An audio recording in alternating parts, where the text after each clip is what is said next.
Welcome back to Mac Talks Football, and this is the review video for my predictions in the Premier League Game Week 2. We are going to see how many points I can accumulate and how many of my predictions were right. I've already done the reviews for La Liga, Serie A, and not Serie A, La Liga, Bundesliga, and League One. And this is now the Premier League review, and we're going to see how many points I can get. The point system is very easy. It's 3 points if my entire prediction is right, but if the result is right and the score is not right, so I get 2 points. It's quite simple. So we are going to see how many points I can get. There were quite interesting results during the weekend in the Premier League, so let's get ahead and see how many of them I got right. The first game was Brighton versus Manchester United, and I went with a Man United 2-1 away win because I thought that they were playing a really good they played really good football against Fulham. I thought they were a better side against Fulham. A lot of people criticized United against Fulham. I did not think that they played that bad. I thought if Fernandes finishes his chances in the first half, he had 2 great opportunities. I think they could have had a better result, and a lot of people would have not said that they were bad, because I thought they were really good, and the way they played, like there was a certain sort of a confidence within United in that game. And I thought they were going to bring that back to Brighton. Brighton themselves, they won 3-0 against Everton on the opening day, but I thought it is going to be their first home game, and in a way I messed up a bit, and I underestimated Husler. That's the only reason that I went with a 2-1 win for United. And I don't know, I have this some feeling regarding United. I think they are going to surprise a lot of people. I have predicted them to finish at third, so that's why I thought maybe a bias because of my prediction came in my thinking when I was predicting this. But in the game, it was like I was watching Man United of last season. It was the same old stuff. They create a lot of chances, but they are not able to finish them, and the ones that they finish, they turn out to be offsides, like Garnacho, Rashford. They scored 2 goals, both of them were offside, but I mean Brighton were really good. It was quite a good game, and I saw a lot of criticism from a lot of people regarding United, but it's not like the United played bad. They played really good football in that game as well. It's just that they were not able to execute at the finish to make sure that they get the 3 points. Like they have lost that killing instinct that United had to used to have, and I think Ten Hag needs to bring that back. I think that is the main problem for United, because in the first game against Fulham, they created a lot of chances, but they did not finish them. In the game against Brighton also, they created a lot of chances, but they did not finish them. And I think the question that you can have is regarding the defense for both the goals. For the first goal, if you see, when the cross goes towards the left side, the winger on the left hand side, he's just empty. Nobody is marking him. Then the ball comes in, and Harry Maguire, he just lets it go. He does not do anything with the cross, and they concede. And even for the second goal, when Odinga is about to cross the goal, cross the ball, there is nobody marking Pedro or the player next to him. Like they are on an open field in the 6-yard box. Everybody is on Odinga, and he still manages to get the cross away. So like the defending from United was very bad. I think they were better in midfield, and now you can understand why Ten Hag is going for Ugarte. I think that deal is almost confirmed, and I think they are waiting to announce it tomorrow on deadline day, because I don't think they are going to get anybody else. So I think that is their thinking, that they announce that deal tomorrow. Fans will be happy, and it's a great addition to United, a great defensive midfield. I think that helps them get that extra cover. Casemiro is a great player, but he is now getting on, like he's aging, and they need a young defensive midfielder who can help the defense. I think getting Ugarte is a very good deal for United. Brighton, I would say, like I'm very impressed. I'm always impressed by Brighton. As I said, I underestimated them, and I underestimated Husler. He was spectacular with St. Pauli last year. My only concern with him was that he's coming to a foreign league. He's going to manage in the Premier League for the first time. So how will he adapt to it? But by the looks of it, he has adapted really well. 2 games, 2 wins for them, 5 goals scored, 1 conceded. I mean, they are looking really good. So a good start for them. Not a good start for me, because I don't get any points in this match, because United lost. The second game was Tottenham versus Everton, and I predicted an easy 2-0 victory for Tottenham, because I said in my preview as well that Spurs, they played really well against Leicester, and as an Arsenal fan saying that is not easy for me, but they were really good against Leicester. It was just that 5 to 10 minutes Jamie Vardy madness that costed them.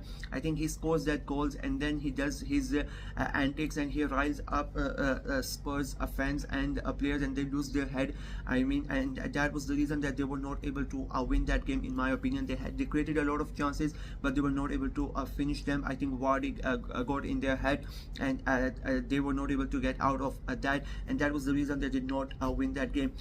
Everton, they were destroyed at home by Brighton on the opening day weekend, and I thought, in my prediction, I said that Everton are not going to be in a relegation scrap this year. I thought that they would have a better season. I think they would be not in danger of being relegated, but the way they have started the season, it looks like my prediction is going to be wrong. I think they are going to be in a relegation battle yet again, because it feels like the same old Everton. They have not learned from their mistake. They lost 3-0 against Brighton, and they were so bad in the midfield, in the defense again, and then against Spurs. I mean, what so silly mistakes. And for the second goal, Pickford, what is he doing? You're already 1-0 down, and nobody is near him. What he's trying to do, yeah, I know you want to play out from the back, but at least be aware of where your players are, where the opponent players are.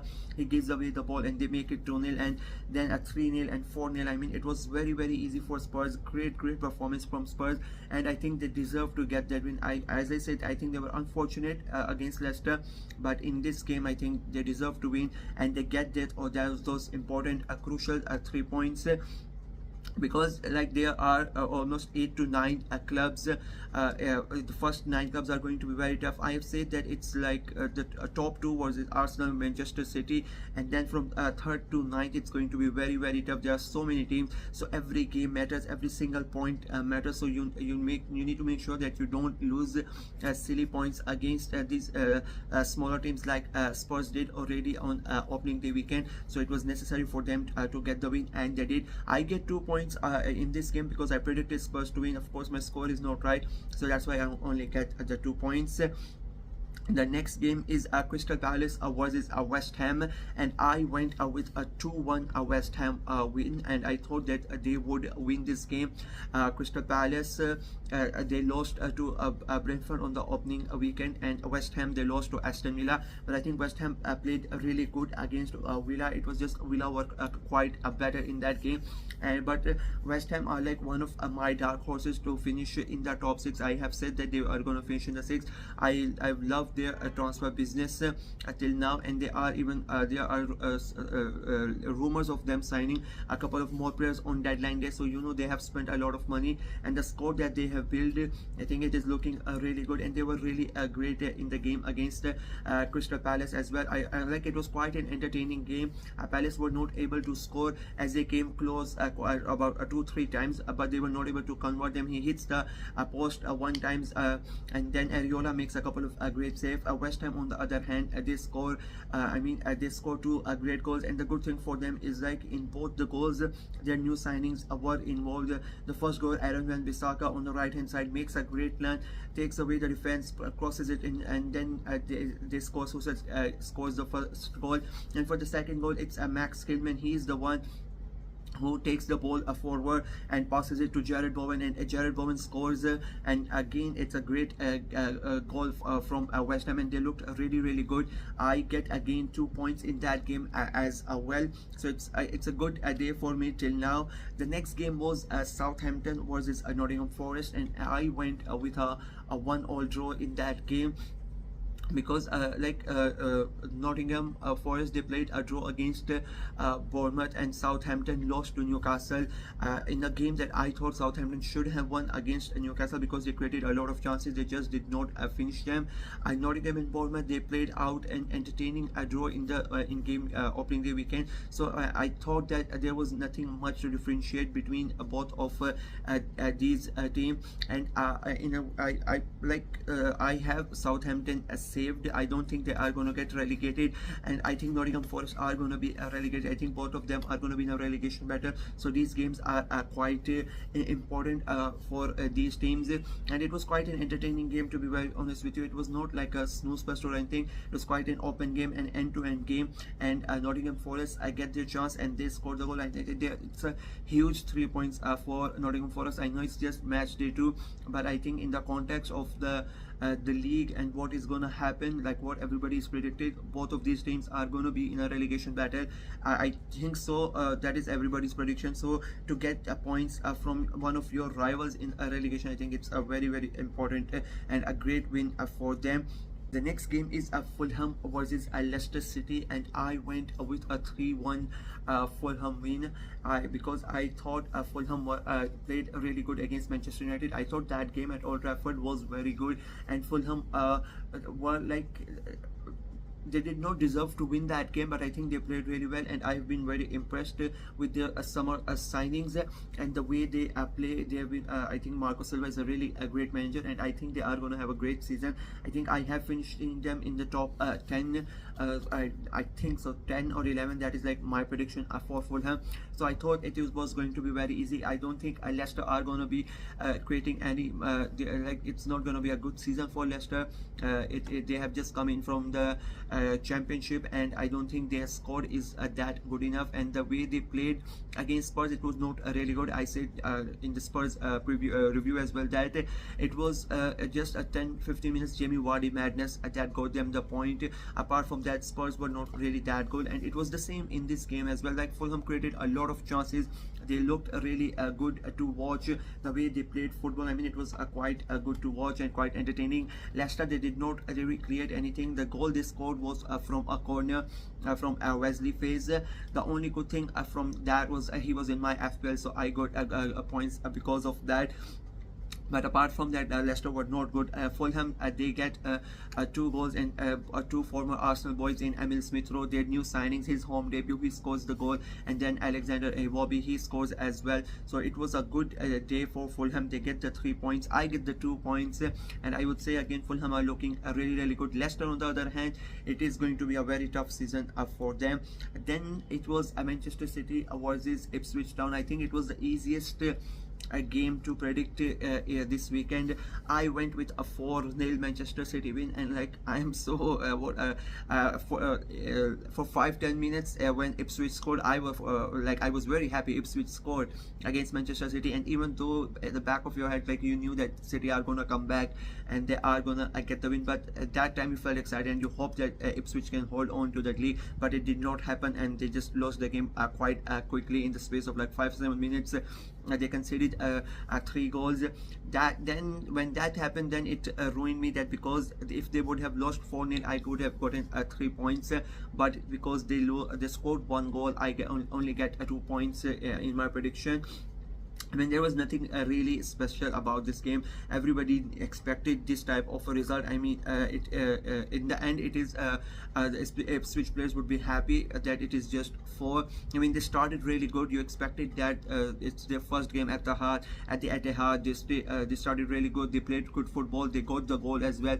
And after that, like they gave away a stupid penalty, then a defensive error, then another defensive error, like that, considering 3 goals in the space of like 7-8 minutes. That was you just don't do it against any against not any team, let alone Manchester City. You're not gonna come back from it, and they did not. Like after that 3rd goal, I think Manchester City put the brakes on, and they did not really care about, because even they knew nothing is gonna happen.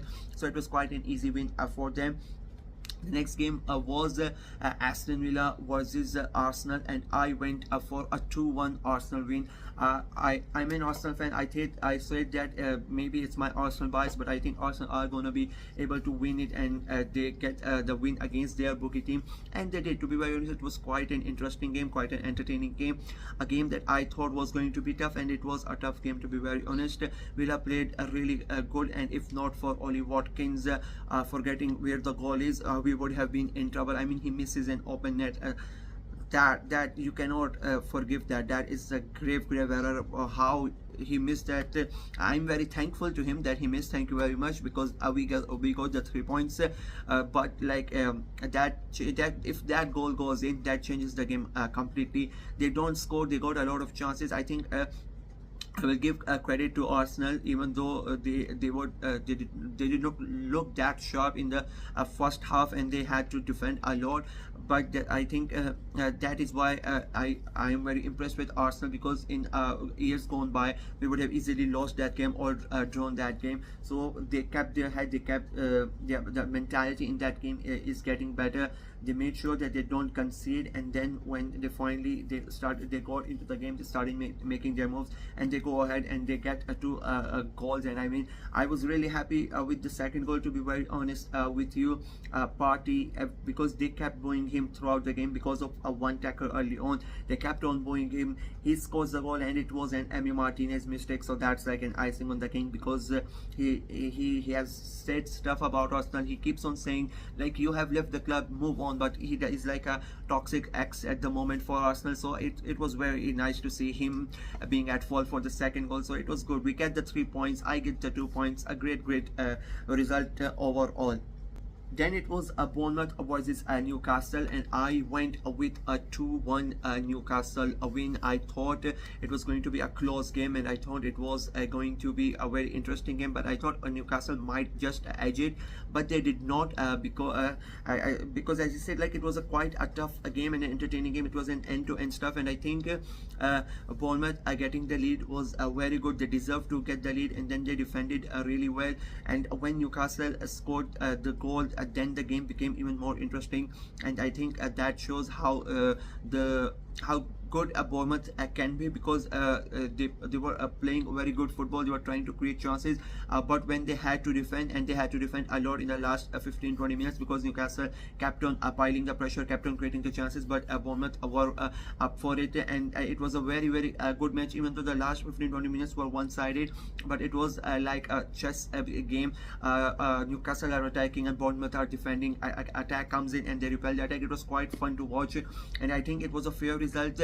Both teams would be happy about it, that they did not lose the game. Newcastle, on the other hand, they might be a bit sad they did not get the job done, because I said the same thing I said about Spurs. There were so many teams trying to get to that Champions League place, and even the Europa League places now are like very important, but to get that Champions League place is very important. So, and to see this weekend, like, United lost and not Arsenal, Aston Villa lost. Like, these are two teams that are qualifying, fighting for the qualification of Champions League. So for them to lose, and then Newcastle to draw, Spurs get the win. So, like, so many results are happening. It's wild at the moment for that race. It's already beginning to look quite interesting. Brighton, with those 2 wins, they have jumped in. Nobody really expected them to have that much of a good season. Nobody really thinks they are gonna fight for Euro, but the way they have started, they might surprise everybody this season as well. The next game was Wolverhampton Wanderers versus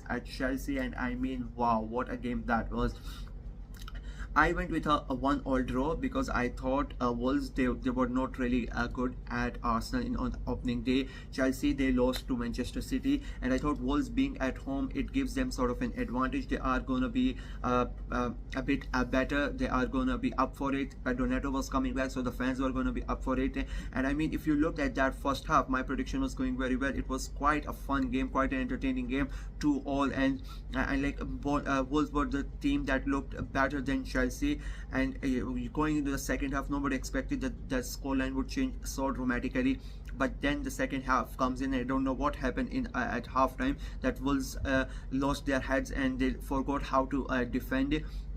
Medovic had a blast of it. Like, he scored 2-3 goals, and like most of all, it felt like it was like action replay of the same goals over and over again. The same mistake being done, the same move coming in from the left hand side, ball goes to him, he slows past the goalkeeper, goal. Again a mistake, the ball comes in from the left hand side, it was like, as I said, it was like an action replay. But a great night for Chelsea. They needed that. They needed that win after the City game. I said in the review of Manchester City game, and I said in the preview for this game as well, Chelsea were not bad against City. it was just that their strikers forgot how to score a goal in that game, and that costed them, because you don't do those type of mistakes against City. They did it and they paid for it in that game. But this game, I think they scored the equal the goals from the previous game. Like if they had scored a couple there, it would have been better, but they made sure that they scored enough in this game. So it has been a weird season for Chelsea till now. They lost to City, then they won their Conference League game. They win the game amazingly against Wolves, but then they lost to the conference game last night. So like it's a quite a weird day for a quite a weird start for Chelsea, and I think it is going to be like this. They are gonna have a couple of good games, and then they are gonna have a couple of bad games. That's why I did not predict them to finish in Europe. I have predicted them to finish ninth in the table, and like I'm very happy about it.